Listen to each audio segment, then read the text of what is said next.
गाड़ी से रिलेटेड कुछ तो बहुत ही गंदा अभद्र बात बोला था, वो बिल्कुल अच्छा नहीं लगा कि आपने कभी तो अच्छा समय बिताया होगा, उसको आप गंद बना रहे हैं पब्लिकली। भोजपुरी इंडस्ट्री में भूचाल आ गया है और इस बार ये धमाका किसी फिल्म से नहीं बल्कि अक्षरा सिंह के ऐसे बयान से हुआ है जिसने ट्रेंडिंग स्टार खेसारी लाल यादव के सिंहासन को हिला के रख दिया है।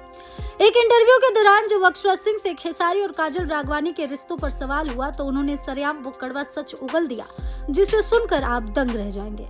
अक्षरा ने खेसारी को आड़े हाथ लेते हुए कहा कि खुद को डिफेंडर और काजल को ऑटो कहना ये किस तरह की मर्दानगी है। अक्षरा ने सरेआम खेसारी के उस बयान की धज्जियां उड़ा दी जिसमें उन्होंने काजल की मेहनत और उनके वजूद को छोटा दिखाया था। आज के इस वीडियो में हम बात करेंगे कि अक्षरा सिंह को काजल के समर्थन में क्यों उतरना पड़ा, क्या खेसारी लाल यादव ने वाकई काजल राघवानी की सरेआम बेइज्जती की और अक्षरा के इस बयान के बाद अब भोजपुरी इंडस्ट्री में कौन सा नया महायुद्ध छिड़ने वाला है। बने रहिए हमारे साथ इस वीडियो के अंत तक क्योंकि आज अक्षरा सिंह के इंटरव्यू की बात होगी। भोजपुरी सिनेमा की चकाचौंध के पीछे क्या सच में सिर्फ प्यार और दोस्ती है या फिर यहाँ भी अहंकार का बोलबाला है। आज हम उस मुद्दे की परतें उखाड़ने जा रहे हैं जिसने पूरी इंडस्ट्री में भूचाल ला दिया है। एक तरफ है ट्रेंडिंग स्टार खेसारी लाल यादव और दूसरी तरफ है ग्लैमर क्वीन काजल राघवानी, लेकिन इस जंग में एंट्री हुई है शेरनी अक्षरा सिंह की।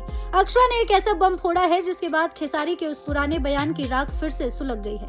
आखिर क्या था वो डिफेंडर और ऑटो वाला विवाद, क्या वाकई खेसारी ने काजल की सरेआम बेइज्जती की? चलिए जानते हैं इस वीडियो में। कहानी शुरू होती है उस वक्त से जब खेसारी और काजल की जोड़ी को लोग मेड फॉर ईच अदर कहते थे। पर्दे पर रोमांस करने वाले इन सितारों के बीच असल जिंदगी में कड़वाहट की ऐसी दीवार खड़ी हुई कि सब कुछ बिखर गया। हाल ही में एक इंटरव्यू के दौरान जब अक्षरा सिंह से खेसारी और काजल के टूटते रिश्ते पर सवाल हुआ तो अक्षरा ने अपनी चुप्पी तोड़ते हुए खेसारी को जमकर आड़े हाथों में लिया। अक्षरा ने उस विवादित बयान की याद दिलाई जिसमें खेसारी ने अपनी तुलना एक आलीशान लग्जरी डिफेंडर गाड़ी से की थी और अपनी को स्टार काजल राघवानी को एक मामूली ऑटो का संज्ञा दे डाला था। अक्षरा ने बेहद तीखे लहजे में कहा था कि ये सिर्फ एक तुलना नहीं बल्कि एक महिला कलाकार का सरेआम चीर हरण जैसा अपमान है। अक्षरा का मानना है कि आप कितने भी बड़े स्टार क्यों न बन जाएं, लेकिन जिस इंसान ने आपके साथ कंधे से कंधा मिलाकर दर्जनों सुपरहिट फिल्में दी हो उसे ऑटो कहना आपके छोटे मानसिक स्तर को दर्शाता है। ये शब्द किसी के भी स्वाभिमान को छलनी करने के लिए काफी है। क्या सफलता का नशा इतना बढ़ जाता है कि इंसान अपने पुराने साथियों की मेहनत को कौड़ियों के भाव आंकने लगता है? गौर करने वाली बात यह है कि काजल राघवानी ने खेसारी के शुरुआती संघर्ष के दिनों में उनका बखूबी साथ दिया था। आज जब खेसारी शिखर पर हैं तो उनके इस डिफेंडर वाले अहंकार ने काजल को अंदर से तोड़ दिया है। अक्षरा ने साफ शब्दों में कहा है कि इंडस्ट्री में हर कलाकार अपनी मेहनत से अपनी जगह बनाता है। किसी को छोटा दिखाकर खुद को बड़ा साबित करना मर्दानगी नहीं बल्कि कमजोरी है। ये विवाद अब सिर्फ दो कलाकारों का नहीं रहा बल्कि ये लड़ाई अब सम्मान बनाम अहंकार की बन चुकी है।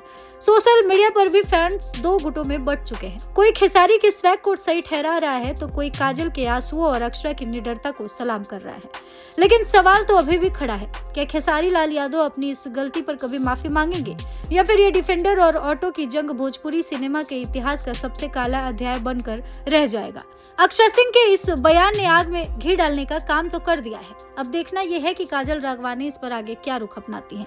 तो ये था वो कड़वा सच जो चकाचौंध के पीछे छिप गया था। अक्षरा सिंह ने जो आईना दिखाया है वो वाकई सोचने पर मजबूर करता है। क्या वाकई खेसारी लाल यादव ने अपनी कामयाबी के नशे में उस काजल राघवानी को छोटा दिखा दिया जिसने उनके करियर की हर ईंट को अपने पसीने से सींचा था? क्या एक डिफेंडर की चमक के आगे एक कलाकार की गरिमा की कोई कीमत नहीं? अब फैसला आपके हाथ में है। क्या आप अक्षरा के इस स्टैंड का समर्थन करते हैं या आपको लगता है कि खेसारी का वो बयान सिर्फ एक मजाक था? कमेंट बॉक्स में अपनी राय का ज्वालामुखी फटने दीजिए और हाँ, भोजपुरी की हर वो खबर जो दबी रह जाती है उसे बेबाकी से देखने के लिए हमसे जुड़े रहें। आज के लिए बस इतना ही।